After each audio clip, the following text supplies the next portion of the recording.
Impian energi fusi selalu terdengar seperti sesuatu yang sulit dicapai. Energi bersih dan tak terbatas tanpa dampak buruk bahan bakar fosil atau bahaya limbah nuklir. Dan selama beberapa dekade, para pemikir paling cerdas di dunia telah mengejarnya. Pemerintah telah menginvestasikan miliaran dolar dalam ITER, sebuah mesin kolosal yang sedang dibangun di Prancis Selatan. 50 miliar dolar tepatnya, ditambah puluhan tahun upaya dan ilmuwan dari seluruh dunia. Anda pasti berpikir, dengan begitu banyak uang dan kecerdasan, lampu-lampu sudah menyala. Tapi, ITER masih bertahun-tahun lagi sebelum menghasilkan 1 watt listrik yang bisa digunakan. Dan disitulah Helion muncul. Sebuah perusahaan rintisan Amerika yang mengklaim bisa mengalahkan ITER dengan selisih yang besar. Mereka bilang mereka akan menghasilkan listrik dari fusi dan menjualnya ke jaringan listrik pada tahun 2028. Itu bukan hanya ambisius, rasanya hampir nekat. Anda pasti bertanya-tanya, jika pemerintah sudah berjuang selama setengah abad, bagaimana mungkin sebuah perusahaan swasta bisa melompati mereka hanya dalam beberapa tahun? Dan ya, itulah yang akan dibahas dalam video hari ini. Ini adalah kisah nyata tentang Helion. Apa yang membuat mereka yakin bisa menghentikan kutukan selalu 30 tahun lagi? Dan mengapa perlombaan ini begitu penting? Bukan hanya untuk ilmu fusi, tetapi juga untuk masa depan energi, iklim, dan bahkan mungkin peradaban itu sendiri. Apa itu fusi dan mengapa itu sulit? Sekarang, ketika orang mendengar kata nuklir, kebanyakan berpikir tentang fisi, yaitu memecah atom. Itulah cara semua pembangkit listrik tenaga nuklir bekerja saat ini. Anda mengambil atom berat seperti uranium, lalu membelahnya, yang melepaskan energi dalam prosesnya. Ini kuat, tapi juga berantakan. Anda akhirnya mendapatkan limbah radioaktif yang berumur panjang, dan Anda selalu membawa risiko sekecil apapun terjadinya kehancuran reaktor. Fusi adalah kebalikannya. Alih-alih membelah atom berat, Anda menggabungkan atom ringan. Itulah jenis reaksi yang menenagai bintang-bintang. Atom hidrogen saling bertabrakan, menyatu, dan melepaskan energi dalam jumlah luar biasa. Secara ideal, ini adalah sumber energi yang sempurna. Tidak ada emisi karbon, tidak ada risiko kehancuran reaktor, tidak ada limbah radioaktif selama berabad-abad. Hanya tenaga bersih dengan hasil samping utama berupa helium, yaitu gas tidak berbahaya yang juga ditemukan di balon. Kedengarannya terlalu bagus untuk menjadi kenyataan, bukan? Itulah mengapa orang-orang telah mengejarnya selama lebih dari setengah abad. Membuat atom-atom menyatu di bumi jauh lebih sulit daripada yang Anda bayangkan. Bahan bakarnya sendiri pun rumit. Kebanyakan desain mengandalkan 2 isotop hidrogen, yaitu deuterium dan tritium. Deuterium sangat melimpah, jadi Anda benar-benar bisa mengambilnya dari air laut. Tritium di sisi lain langka dan bersifat radioaktif. Jadi reaktor harus memproduksinya di dalam mesin itu sendiri menggunakan litium. Pilihan lain adalah helium, 3 bahan bakar yang lebih bersih dengan masalah neutron yang lebih sedikit, tapi sangat langka di bumi. Orang kadang bercanda tentang menambangnya dari bulan yang menunjukkan betapa tidak praktisnya hal itu. Dan kemudian ada masalah fisika. Untuk mendapatkan fusi, Anda harus mengatasi tolak-menolak alami antara inti bermuatan positif. Itu berarti suhu lebih dari 100 juta derajat Celcius, yang beberapa kali lebih panas daripada inti matahari. Menahan plasma itu, yang pada dasarnya adalah subpartikel bermuatan, disitulah mimpi buruk rekayasa yang sesungguhnya dimulai, seolah-olah sebelumnya belum cukup buruk. Para ilmuwan memiliki beberapa cara untuk mengukur kemajuan, dan yang paling terkenal adalah Q. Itu adalah rasio antara energi yang keluar dengan energi yang masuk. Q sebesar 1 berarti reaksi fusi menghasilkan energi sebanyak yang dibutuhkan untuk mempertahankannya. Q sebesar 10 berarti Anda mendapatkan 10 kali lebih banyak energi keluar daripada yang Anda masukkan, yang merupakan tingkat yang Anda butuhkan untuk menjadikan pembangkit listrik komersial sebagai kemungkinan nyata. Tapi Q saja tidak menyelesaikan masalah. Anda perlu menjaga plasma tetap stabil untuk waktu yang lama dan tidak bisa hanya panas dalam sepersekian detik. Pembangkit listrik membutuhkan operasi yang terus-menerus dan andal. Beberapa sistem mengoperasikan plasmanya secara berdenyut, yang lain bertujuan untuk reaksi fusi yang stabil. Tapi bagaimanapun juga, Anda harus mengelola material di sekitar plasma. Biasanya, neutron yang dihasilkan dalam reaksi diserap oleh dinding reaktor, yang pada akhirnya membuatnya rapuh dan radioaktif. Jadi bahkan jika fisikanya sudah benar, Anda tetap membutuhkan material yang bisa bertahan selama bertahun-tahun menghadapi perlakuan seperti itu. Namun, semua ini tidak menghentikan para ilmuwan untuk mencoba sejak awal. Pada tahun 50-an, fusi dianggap sangat menjanjikan. Mesin Z-pinch, perangkat yang mencoba memampatkan plasma dengan ledakan arus listrik, tampak seperti bisa memberikan hasil dengan cepat. Dan untuk beberapa waktu, orang-orang mengira tenaga fusi praktis sudah sangat dekat. Namun, plasma terbukti tidak stabil, terus-menerus runtuh sebelum energi yang berarti bisa diambil. Pada tahun 70-an desain unggul, yaitu tokamak. Dikembangkan di Uni Soviet, alat ini menggunakan ruang berbentuk donat dan kombinasi medan magnet untuk menjebak plasma. Tokamak masih mendominasi penelitian fusi hingga hari ini, mulai dari reaktor eksperimental kecil hingga ITER itu sendiri.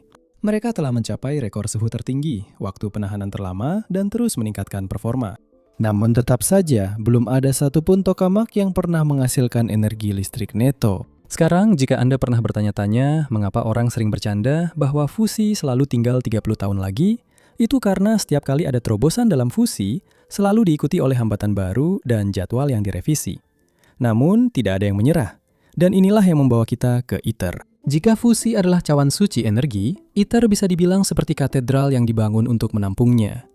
ITER adalah upaya utama dunia untuk memecahkan fusi dalam satu lompatan besar. Itu dibangun di Perancis Selatan dan merupakan kolaborasi internasional antara Eropa, Amerika Serikat, Rusia, Tiongkok, Jepang, India, dan Korea Selatan, yang semuanya menggabungkan sumber daya, teknologi, dan pendanaan. Biayanya sekarang melebihi 50 miliar dolar dan bobotnya sekitar 23.000 ton. Tujuan ITER sama besarnya dengan ukurannya. ITER tidak dirancang untuk menjadi pembangkit listrik.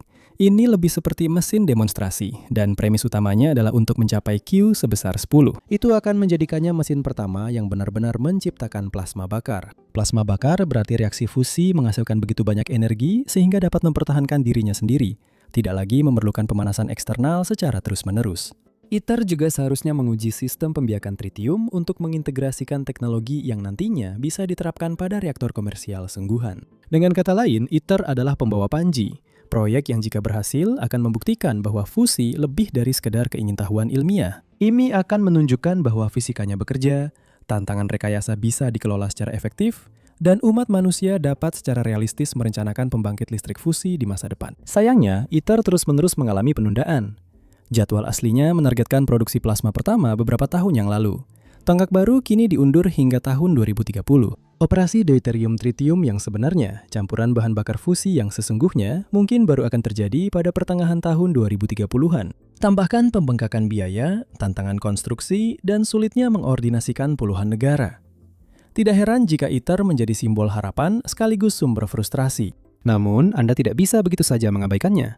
Jika berhasil, proyek ini akan menyelesaikan perdebatan yang telah berlangsung selama puluhan tahun. Ini akan membuktikan bahwa fusi bisa bekerja dalam skala besar dan tidak hanya dalam hitungan detik seperti pada eksperimen laboratorium. Bagi pemerintah, ini tetap menjadi peluang terbaik untuk membuktikan konsep tersebut tanpa keraguan.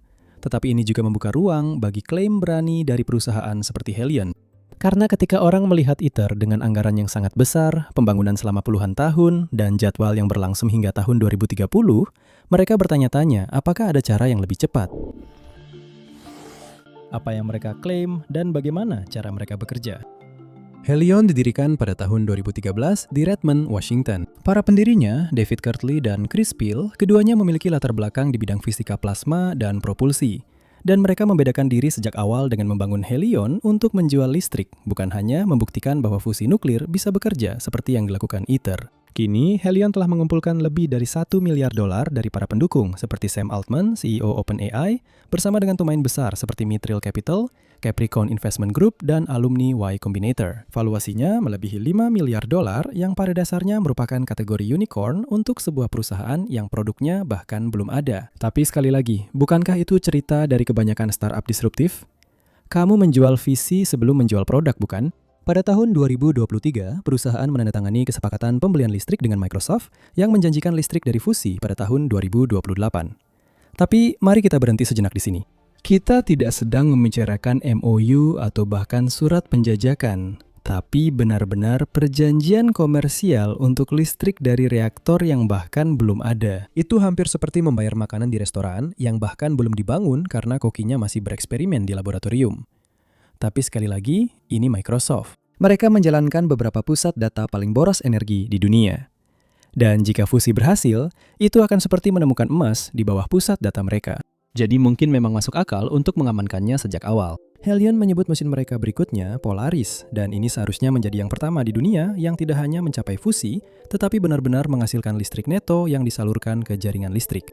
Mereka berencana untuk mencapai ini dengan menjadi seberbeda mungkin dari ITER dan proyek fusi besar lainnya, dimulai dari bentuk reaktor mereka. Helion menggunakan sesuatu yang disebut konfigurasi medan terbalik atau FRC. Bayangkan dua gumpalan plasma ditembakkan satu sama lain dari ujung yang berlawanan dalam sebuah ruang linear. Saat mereka bertabrakan, mereka bergabung menjadi satu bola plasma yang kemudian dimampatkan semakin kuat oleh medan magnet yang sangat kuat. Kompresi tersebut meningkatkan suhu dan tekanan hingga reaksi fusi menyala. Pilihan bahan bakar mereka juga tidak biasa. Sementara ITER menggunakan campuran deuterium dan tritium, Helion menargetkan campuran deuterium dan helium-3. Dan itu sangat di luar kebiasaan karena seperti yang sudah kami sebutkan, helium-3 sangat langka dan seperti yang sudah kami katakan sebelumnya, itu cukup tidak praktis. Menurut mereka, helium-3 adalah pilihan yang lebih baik karena menghasilkan lebih sedikit neutron. Neutron membuat dinding reaktor menjadi rapuh dan radioaktif. Jadi, mengurangi keberadaannya membuat reaktor lebih mudah dirawat dan lebih murah dioperasikan. Ini adalah sebuah perjudian, tapi jika berhasil, ini adalah cara cerdas untuk menghindari salah satu masalah rekayasa paling rumit dalam fusi.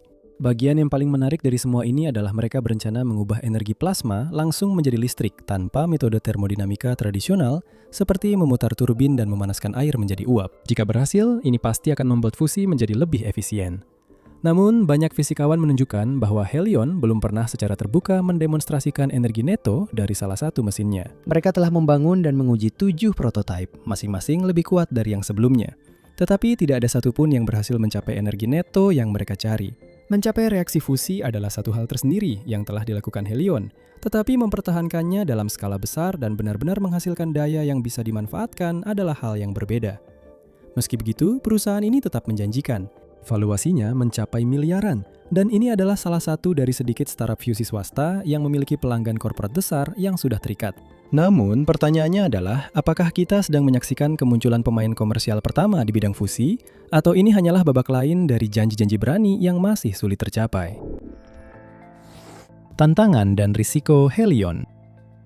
Sebelum siapapun terlalu terbawa dengan janji-janji Helion, mari kita berhenti sejenak untuk melihat kenyataan bagaimana. Karena fisika, rekayasa, dan jadwal waktunya semua dipenuhi dengan lebih banyak ketidakpastian daripada yang disampaikan oleh presentasi Helion yang mengesankan. Mari kita mulai dengan fisikanya, bagaimana? Seluruh pendekatan Helion bergantung pada FRC. Bayangkan, sebuah cincin asap dari plasma. Hanya saja, alih-alih melayang santai di udara, ini adalah awan partikel bermuatan dengan suhu 100 juta derajat yang berusaha menghancurkan dirinya sendiri. Trik Helion adalah membentuk dua plasmoid ini, menabrakannya satu sama lain dengan kecepatan tinggi, lalu menekannya dengan medan magnet sampai fusi terjadi. Kedengarannya memang elegan saat dibayangkan, tapi siapapun yang pernah bekerja dengan plasma akan bilang bahwa plasma itu licin, tidak stabil, dan sulit diprediksi. Serta menjaga mereka tetap terkurung itu seperti mencoba menahan agar-agar dengan karet gelang. Trik Helion adalah, alih-alih mencoba menahan plasma tetap stabil seperti tokamak, mereka menembakkannya dalam semburan pendek yang terpisah. Itu menghindari masalah menjaga plasma tetap stabil selama beberapa menit. Namun ini juga menghadirkan tantangan berbeda, di mana setiap semburan harus berhasil. Jika plasma tidak terkompresi dengan cukup rapat, reaksinya akan padam sebelum bisa menghasilkan energi yang berguna. Dan kemudian ada bahan bakarnya. Nilai jual utama Helion adalah helium-3. Ini adalah isotop langka yang tidak menghasilkan neutrino, merusak sebanyak campuran deuterium-tritium standar. Itu kabar baik jika Anda menginginkan reaktor yang bertahan lebih dari beberapa tahun sebelum dindingnya mulai rapuh. Tapi helium-3 itu langka.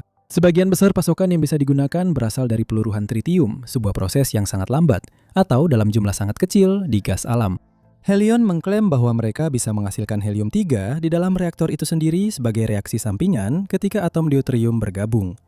Tapi itu masih belum terbukti dalam skala besar. Ini terdengar seperti membangun mobil yang bisa berjalan dengan bahan bakar yang, menurut janjimu, akan diproduksi sendiri oleh mobil itu setelah mobilnya berjalan. Mungkin bisa berhasil secara prinsip, tapi mudah untuk melihat kenapa para fisikawan agak skeptis tentang hal ini.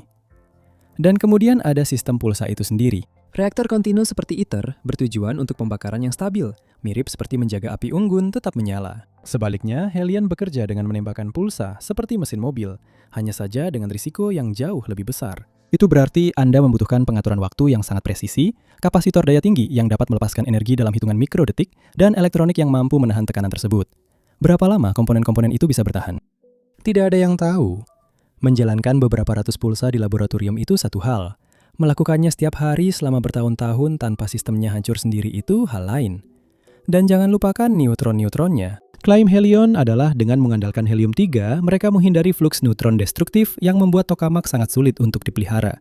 Tapi kenyataannya, reaksi sampingan tetap menghasilkan neutron.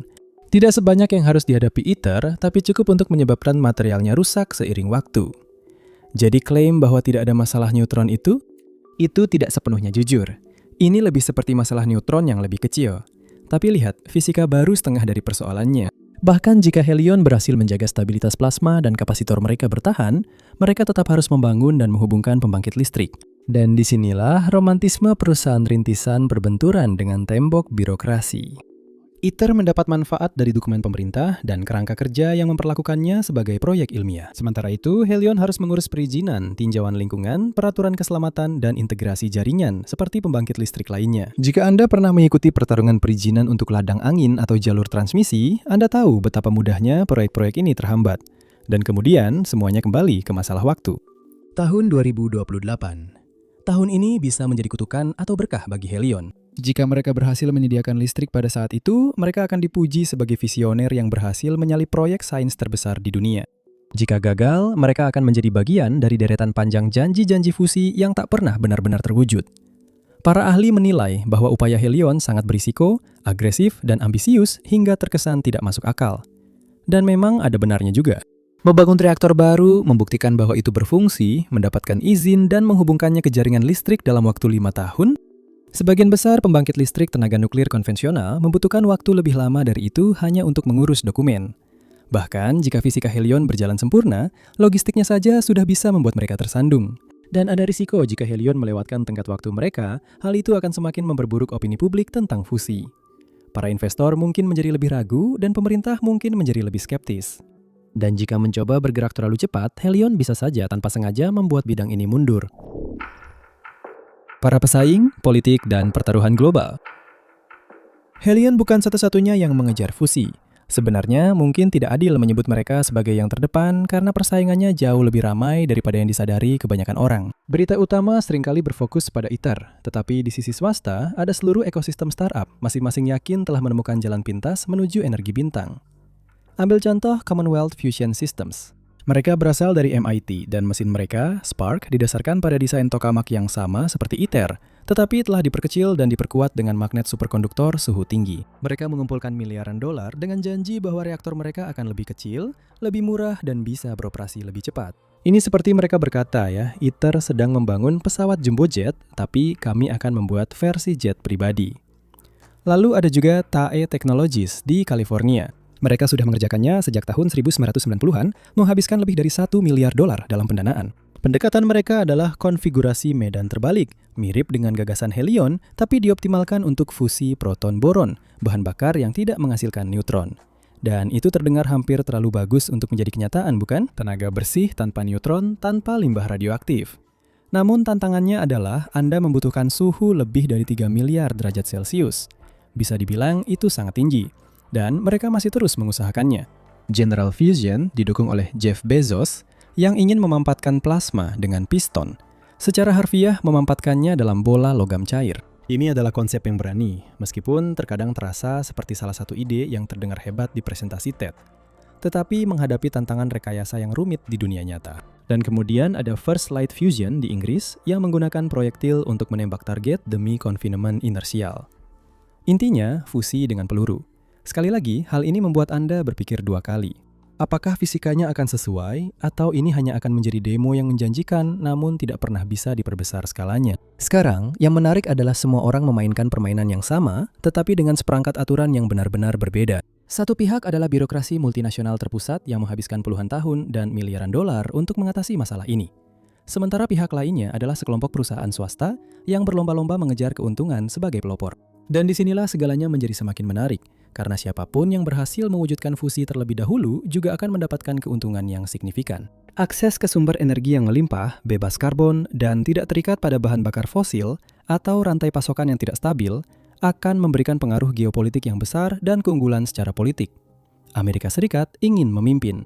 Secara alami, miliaran dolar mengalir ke perusahaan rintisan Amerika dan Departemen Energi semakin akrab dengan sektor swasta. Di sisi lain, Tiongkok berinvestasi besar-besaran pada tokamak, berusaha sekuat tenaga membangun mesin dengan kecepatan luar biasa. Reaktor East mereka sudah memecahkan rekor dunia untuk durasi plasma. Eropa bertaruh pada ITER, dengan Prancis menjadi tuan rumah taruhan fusi terbesar di dunia di wilayahnya. Jepang juga memiliki program sendiri, meskipun program mereka tidak terlalu mencolok dan lebih metodis. Jadi perlombaan fusi ini bukan sekedar sensasi belaka. Ini benar-benar nyata.